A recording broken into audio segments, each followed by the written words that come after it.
सब बैंक्स पे क्या व्यू बन रहा है? तो पहले दो बैंक के, क्योंकि आज एचडीएफसी बैंक का एडीआर भी घटा है, एचडीएफसी का बैंक का एडीआर सही घटा है। क्यों, मैं बताता हूँ, एआई डेटा में भी है।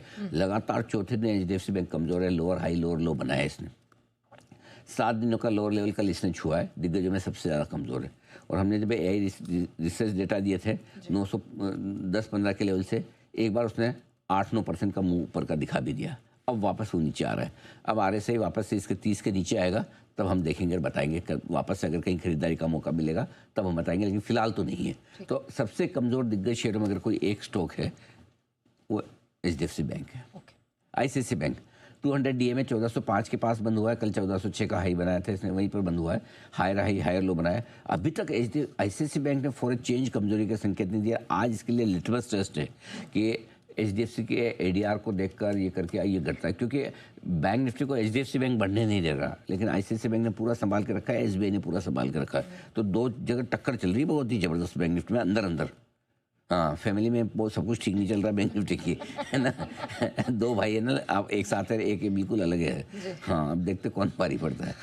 अब आइए आपको कुछ इंटरेस्टिंग स्टॉक इनसाइट दे रहा हूँ मैं, ध्यान से सुनिएगा भैया। अपोलो हॉस्पिटल, कल रिजल्ट आए थे, शानदार रिजल्ट थे।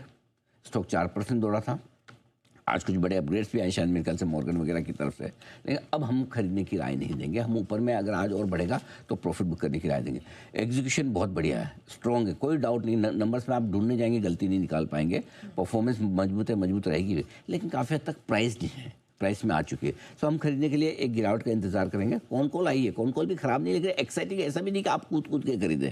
तो अपोलो हॉस्पिटल ऊपर में नहीं लेना है, बस इतना ध्यान रखें, ठीक है। ऊपर में और पहले का लिया है, अगर एक अच्छा मुँह आए तो प्रॉफिट बुक कीजिए। ये हिंडाल्को, नोवेलिस का कल तीसरी तिमाही का प्रदर्शन आया, एकदम ढीला प्रदर्शन, मज़ा नहीं आया देख के।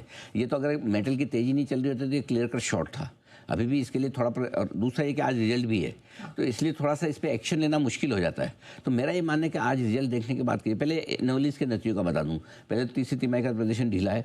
अब जो आया है डिटेल, उसके हिसाब से फ्री कैश फ्लो पर इसका नेगेटिव असर पड़ेगा ही पड़ेगा, ठीक है। कंपनी के डेट बढ़ने का भी डर है ही नोवेलिस का।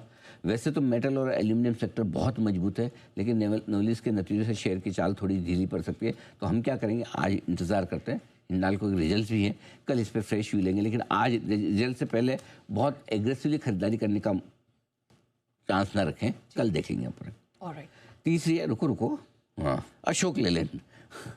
कल नतीजे आ गए थे, नतीजे के बाद कल स्टॉक 1% कमज़ोर रहा। नतीजे दूसरी कमर्शियल व्हीकल कंपनियों के मुकाबले में उतने तोड़फोड़ नहीं लगे मुझे, और इसलिए अगर रिकवरी आई कुछ अपग्रेड्स वगैरह की वजह से, तो इस स्टॉक में थोड़ी ऊपर में प्रॉफिट बुकिंग करनी चाहिए। महिंद्रा एंड महिंद्रा के भी रिजल्ट्स कल आए थे। उल्टा महिंद्रा एंड महिंद्रा चलानी फ्लैट बंद हुआ था, वो ठीक है, वो स्टेबल रिजल्ट से स्टेबल परफॉर्मेंस है, लेकिन अशोक लेलैंड के रिजल्ट में उतना मज़ा आया नहीं। ठीक है, चलिए।